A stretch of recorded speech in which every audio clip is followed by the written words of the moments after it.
Good day, Sir Glenn. I am Dean Chula. And I am Mary Rose Tufina Laura.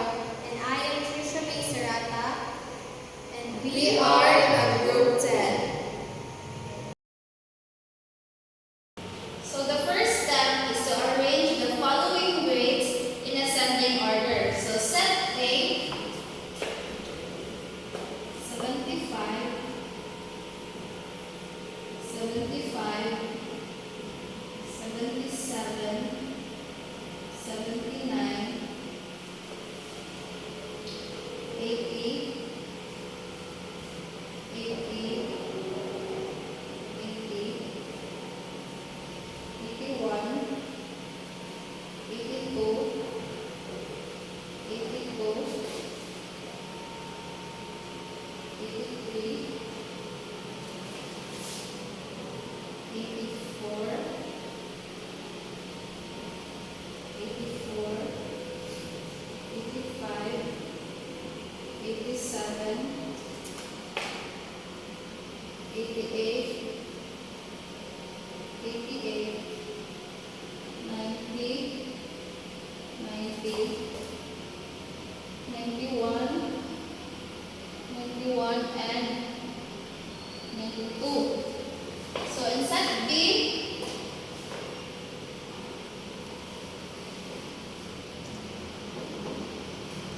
here is 75, 75, 77,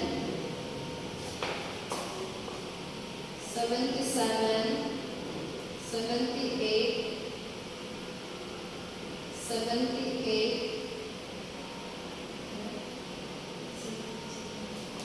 80, 81, 81, 81, 84, 85, 85, 85, 86, 86, 86, 88, 89, 89, 90, 90, and 91. So in set A,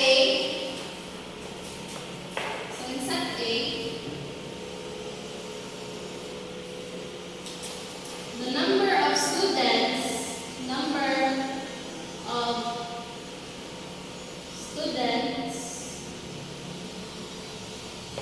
is 22.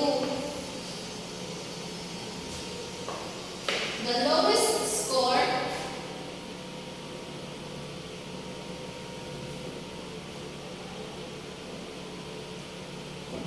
is 75. 75, I mean. The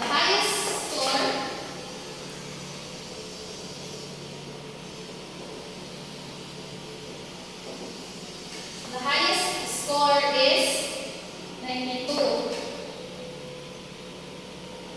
So the range highest score minus the lowest score.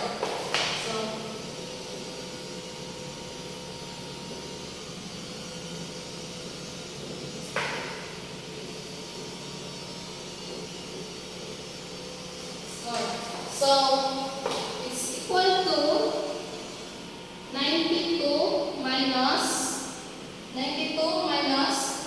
75 is equal to 17. So in set B,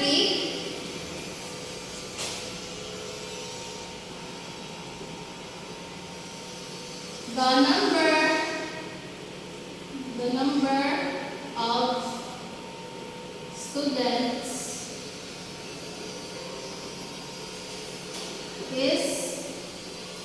number of students is 28, and the lowest score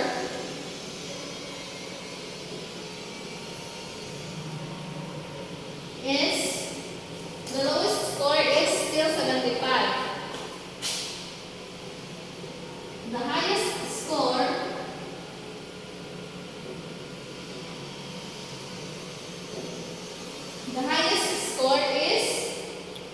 91.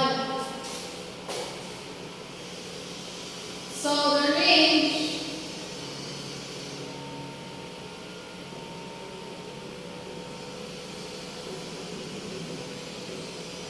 highest score, lowest score. So highest score minus the lowest score. So 91 is the highest score minus 75, which is equal to 16.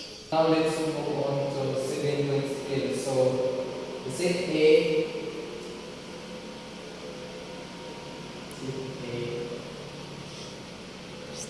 range, division,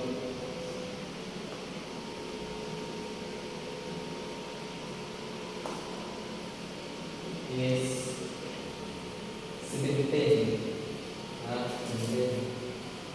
Divided by the 7-point scale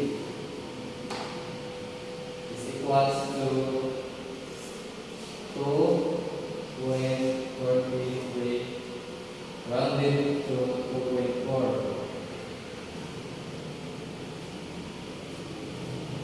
The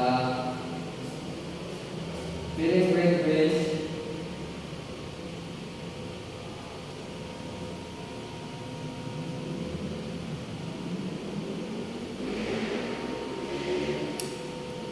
is 75 to 77.4. So students feeling ready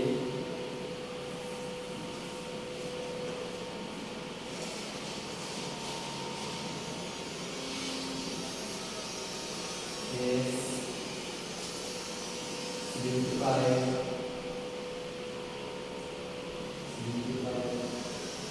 and 77. There are 3 students who failed.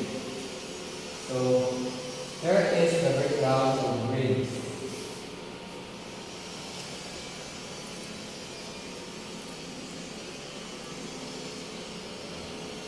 Highest grade is 90 to 92. Second highest grade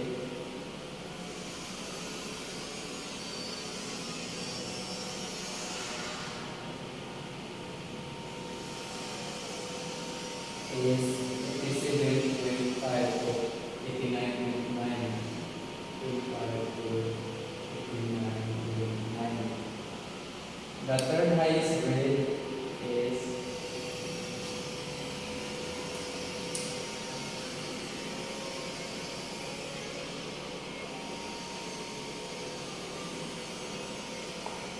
85 to 87.4. 85 to 87.4. The middle grade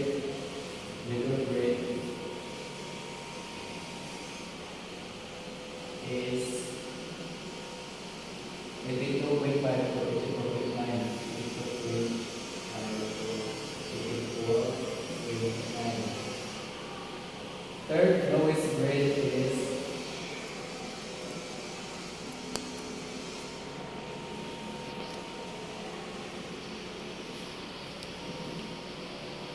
80 to 84.4. Second lowest grade is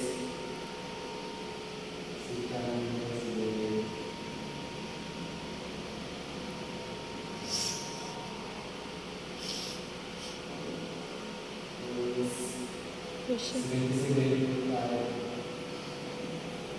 to 79.9. The lowest grade or failing grade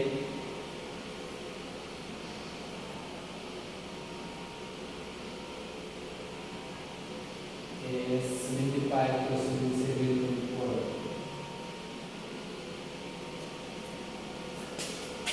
So in set A, the range division is 16.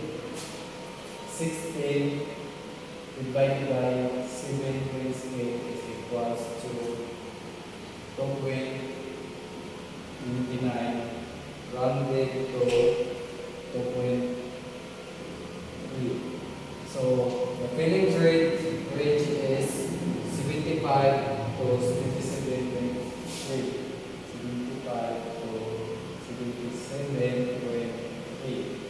So students filling is 75, 77,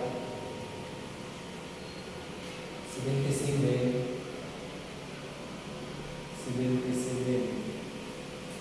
So highest grade is 89.4 to 91. 89.4 to 91. Second highest grade 87 to 89.3. Third highest grade 84.6 to 86.9. Middle grade 82.2 to 84.5. Third lowest grade 79.8 to 82.1. Second lowest grade 77.4 to 79.7. The lowest grade or failing grade is 75 to 77.3. So therefore there are 4 students who failed in set B compared to set A. The 75, 77, and 77. So for 8-point scale, set A, the range division is 17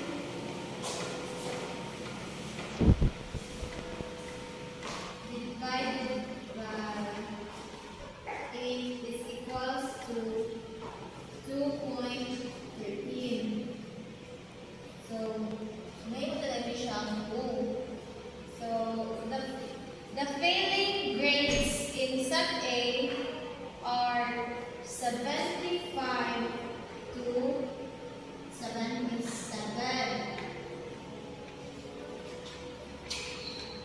So, there are 3 students who got failed, and those grades are 75,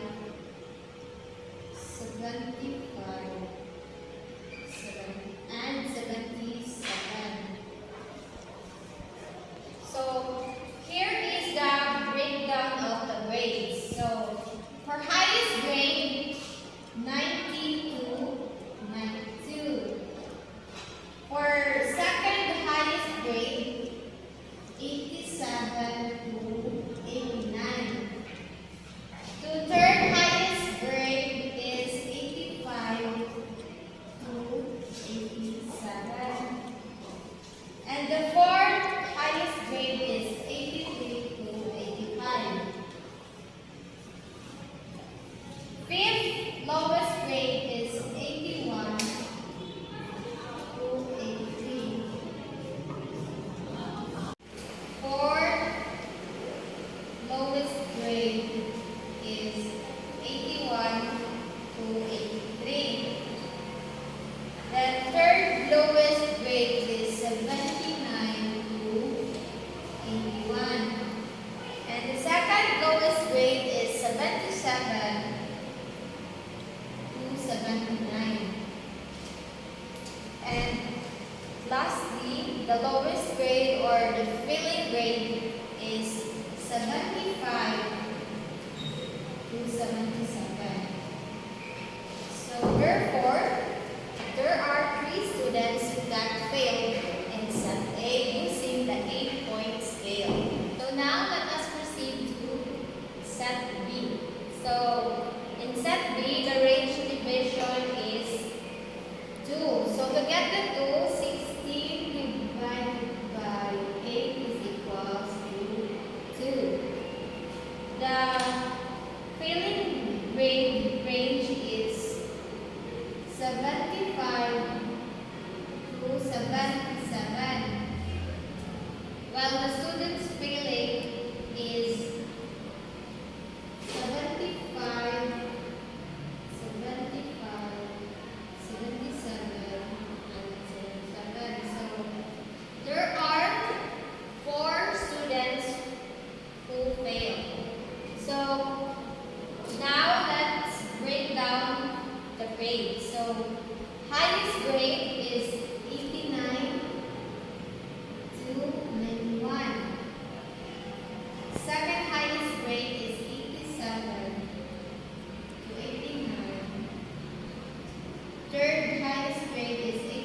So in set B, there are 4 students who got failed. So in both the 7-point and 8-point scales, the feeling scores remain within the 75 to 77 range for both sets. However, the number of students failing changes. In set A, 3 students fail in both scales, while in set B, 4 students fail in both scales. So set B has a slightly smaller range than set A. This results in slightly smaller intervals between grade levels in set B, especially in the 7-point scale. So the addition of the data in set B does not change which scores are considered failing, but it does affect the number of students receiving those failing grades. So this highlights the sensitivity of norm reference grading to the specific data set. So next is the comparison between 7-point and 8-point scales within each set. So in the previous comparisons, the failing scores are the same for both scales within each set. This distinction between the scales lies in the boundaries of the passing grades. So the 8-point scale provides slightly finer distinctions among passing grades due to the smaller intervals. The number of students receiving failing grades is relatively small in both sets when considered independently. However, even with these small numbers, the norm reference approach forces a certain number of students in for the failing category. The key takeaway remains norm reference reading is not ideal for small class sizes. It creates artificial competition among students and doesn't necessarily reflect true mastery of the material. The slight differences in the range between set A and set B and the use of different feelings do not change the feeling scores themselves, but it does change the number of students feeling. This further emphasizes the instability and context dependence of non-reference grading, especially in smaller data sets. So for task 1, letter B, we have to compute the grades of letter A, grade 7 English. So in written work, letter A got 72 out of 90. In performance task, 86 out of 110. Quarterly assessment, 67 out of 85. So to get the percentage score, we will divide the row score divided by the highest possible score times 100. So 72 divided by 90 times 100 is equals to 80. Next is 86 divided by 110 times 100 is 78.18.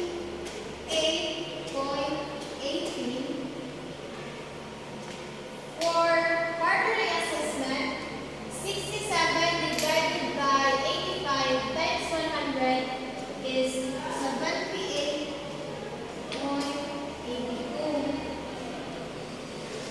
Now, to get the weighted score,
The raw score of written work is 34 and the highest score is 55 and the performance task is 14 and 80. Quarterly assessment is 38 and 58. So to get the percentage score, we need to divide the raw score over highest score times 100. So 34 divided by 55 times 100 is equals to 61.81. 61.81. Then the performance task is we also divide the raw score over high score. So 40 divided by 80 times 100 is equals to 50. Next is the quarterly assessment. The raw score is 38 divided by high score, which is 50 times 100 is equals to 76. To get the weighted score, we need to multiply the percentage score over weighted component. So in written work, the weighted component of math is 40%. So 61.81 times 40% is equals to 24.72. In performance task, the percentage score is 50 times the weighted component of math is 40% again. So 50 times 40% is equals to 50. Next is the quarterly assessment. The percentage score is 76. The weighted component of quarterly assessment in math is 20%. So 76 times 20% is equals to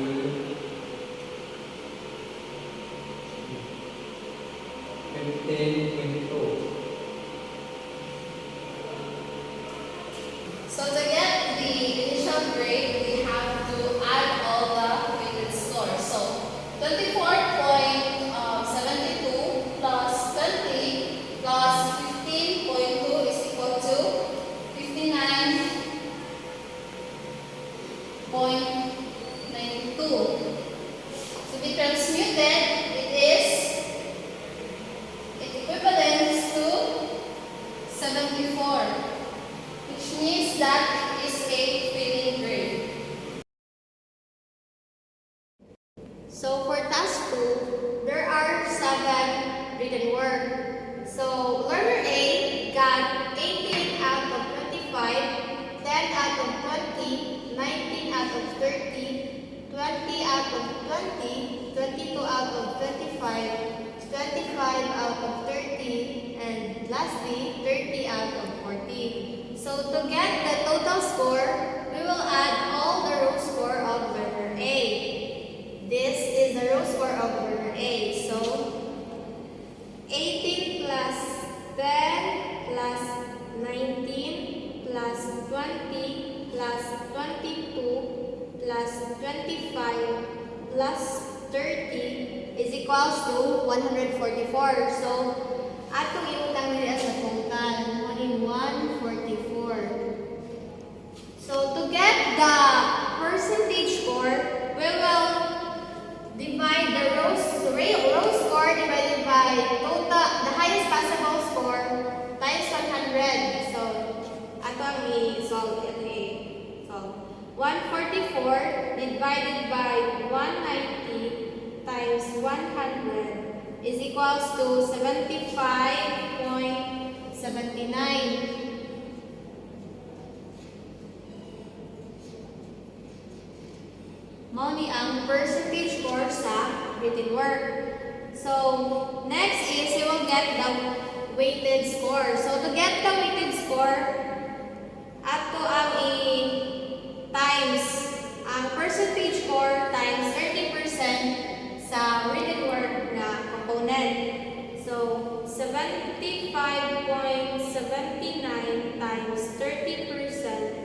equals to 22.74.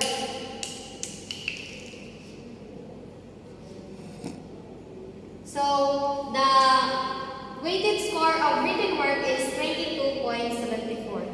So in performance tasks, there are 4 tasks. So the student got 16 out of 20, 24 out of 30, and 24 out of 30, and 28 out of 30. So to get the total score, we have to add all the row score. So 16 plus 24 plus 24 plus 28. So we got 92.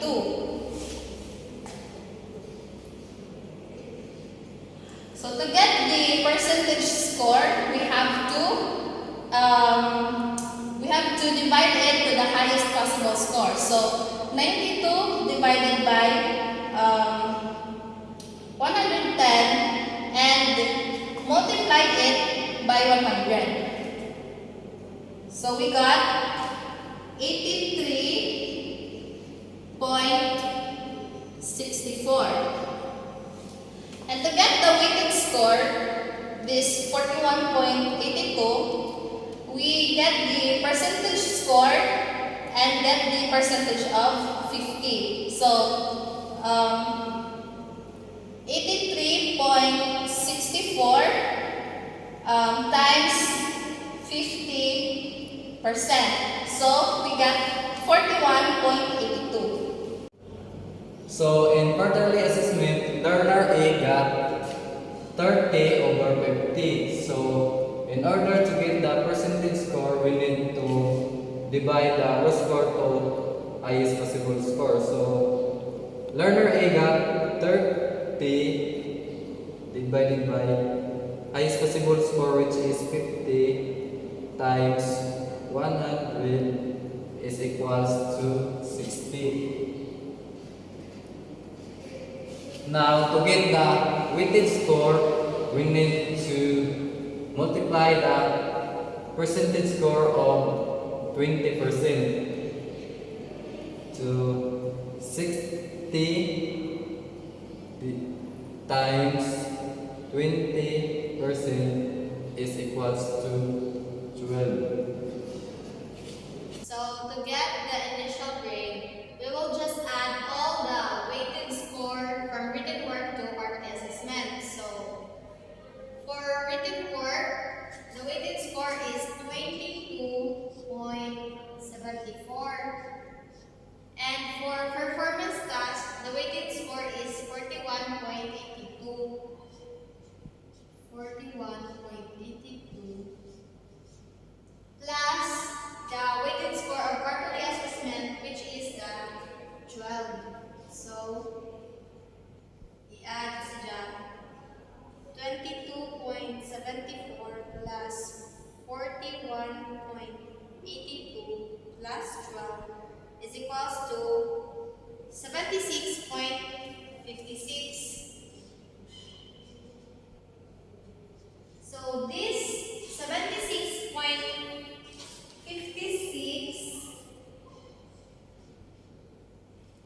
is the initial grade of learner A. So using the transmutation table from that end, we will just transmute it. So ato pangitaon ang 76.56. So dili siya na belong sa 76 to 77.59. So mahimo siya og 85. Kaya i-transmute naman nato siya. So ang 85 is the final grade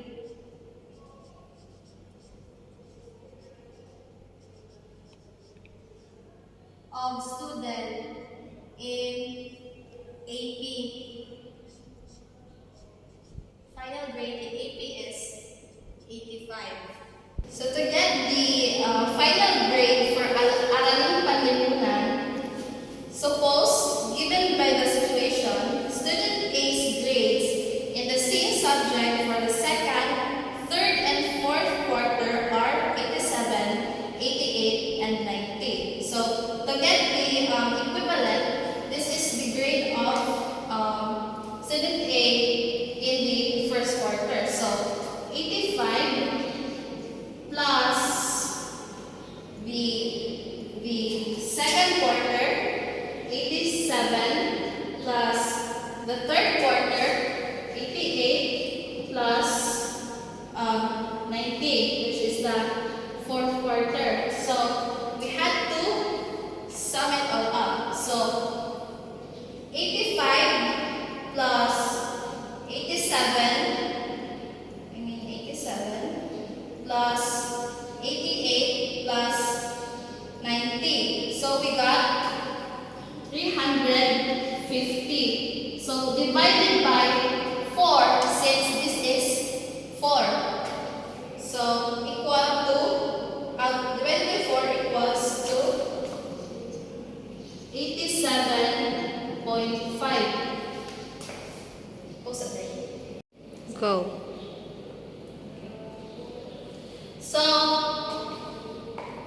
So since this is 87.5, we had to round it off. So the grade is 88. So we have to put the final grade as 88, which is passed. Now, to get the general average, we need to add all the final grade divided by the number of the subjects. So, learner A has final grade of 89 plus 89 plus 82 plus 87 plus 88 plus 91 plus 85 plus 74 equals divided by 8 is equals to 85.63.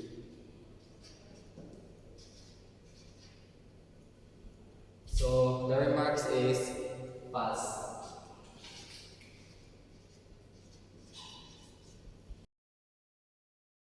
These are the weight of the component from grade 1 to grade 10. So the components is written work, performance task, and quarterly assessment. So in English and Filipino, AP and ASP, written work is 30%, performance task is 50%, quarterly assessment is 20%. In science and math, the written work is 40%, the performance task is 40%, the quarterly assessment is 20%. In MAPE, SP, and LA, the written work is 20%, the performance task is 60%, and the quarterly assessment is 20%.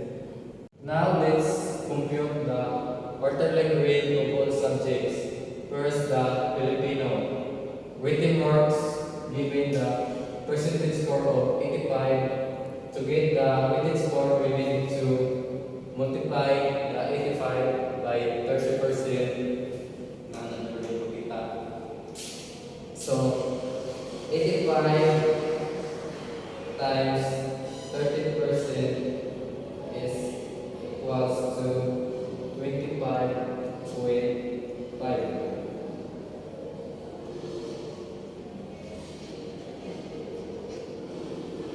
In performance task, percentage score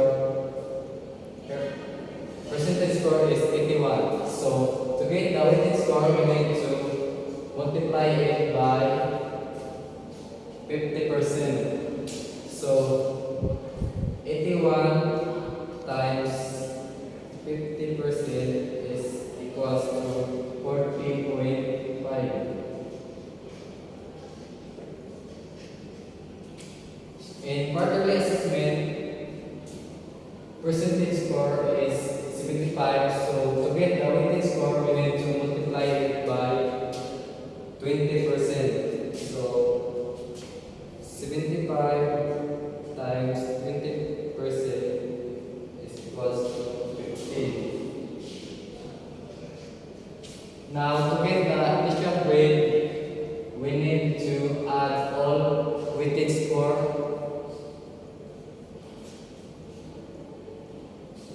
25.5 plus 40.5 plus 15 is equals to 81 initial grade. Now, to get the quarterly grade, we need to transmute it from the transmutation table. So, 81 is na doon belongs sila sa kuan. 80 to 82. So, ang isang quarterly grade is 88. Now, in English, same formula. We need to times the percentage score of English is this language written marks 30% again. So 82 times 30% is equals to 24.6. In performance task, the percentage score is 77 times 50% again. So 77 times 50% is equals to 38.5. In quarterly assessment, the percentage score is 75 times 20% is equals to 15. Now, to get the initial grade, let's add all the weighted score. 24.6 plus 38.5 plus 15 is equals to 78.1.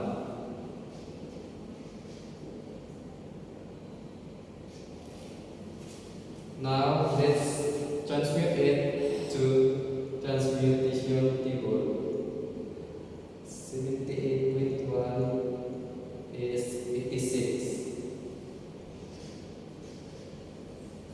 Now in mathematics, the percentage score is 71 and the written marks weight of component is 40%. So we need to multiply it. 71 times 40%. 71 times 40% is equals to 28.4.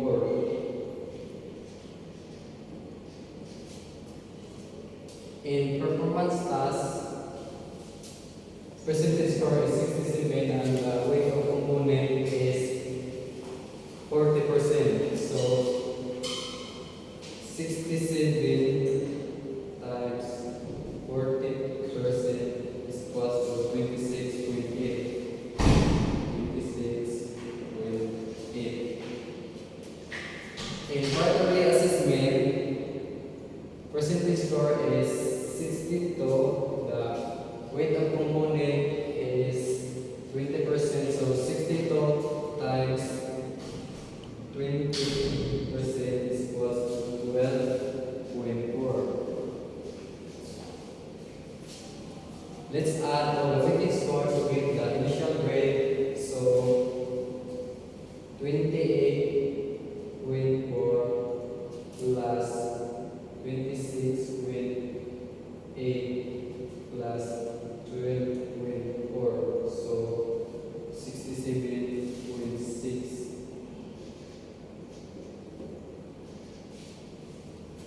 Now let's transmute it to the transmutation table.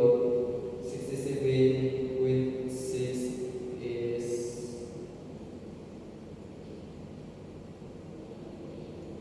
79. So next subject is science.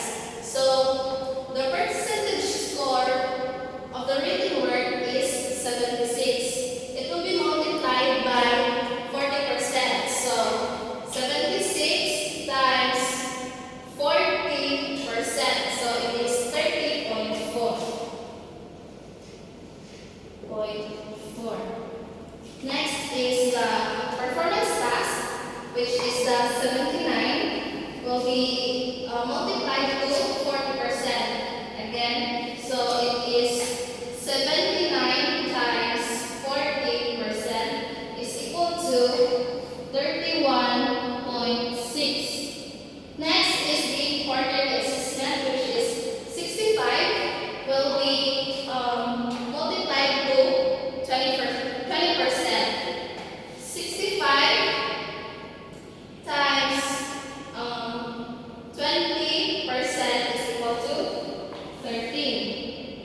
plus 13. It is equal to 75. And we have to transmute it using the transmutation table. So 75 is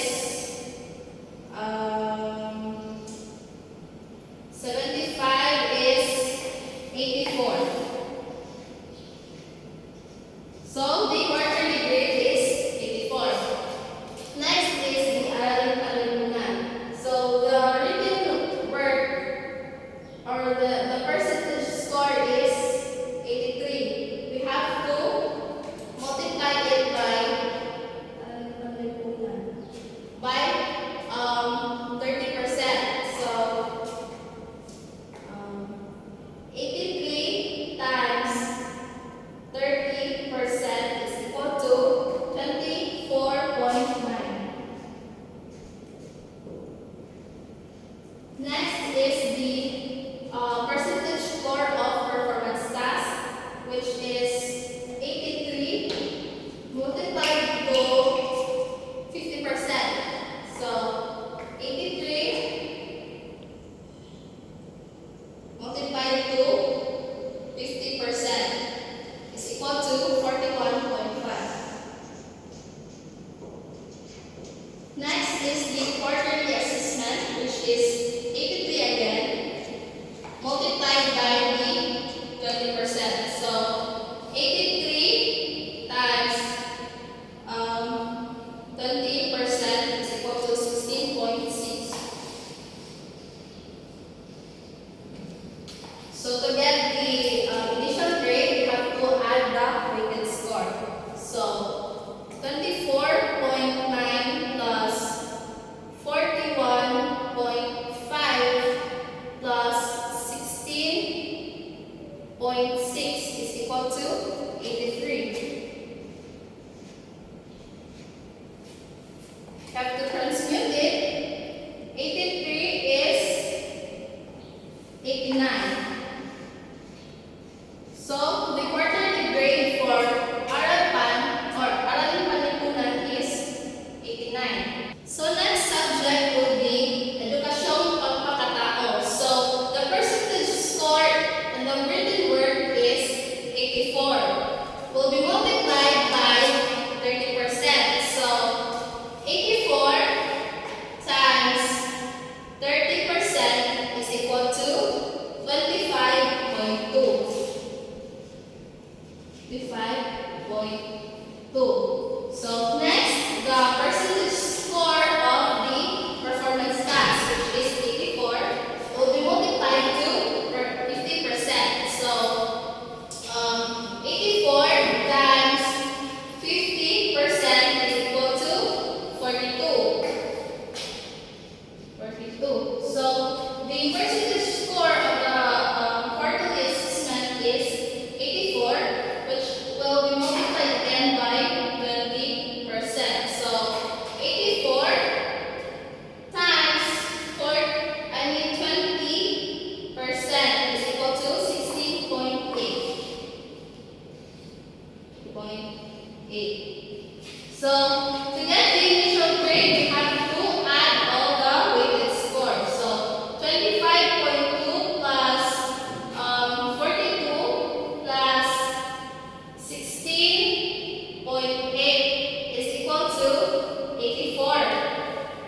This was calculated by combining all the weighted scores from music to health.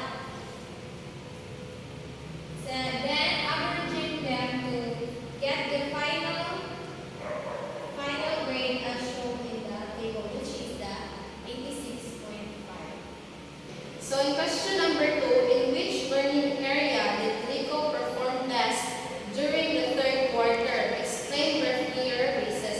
So Rico performed well in ESP, which is the Edukasyong Pagpakatao, with a grade of 90. So this is the highest quarterly grade among all of his learning areas. In which learning area does Rico need to improve on? Why so? So Rico needs to improve in mathematics, where his grade is 79. It indicates his understanding and performance in the subject are weaker compared to others. So in number 4, what does his level of proficiency in Aralin Panlipunan signify? So Rico's grade in Aralin Panlipunan is 89. This indicates high level of proficiency, and this signifies that he has a strong grasp of the subject concept and performs consistently well. Number 5, describe Rico's overall performance in the third quarter.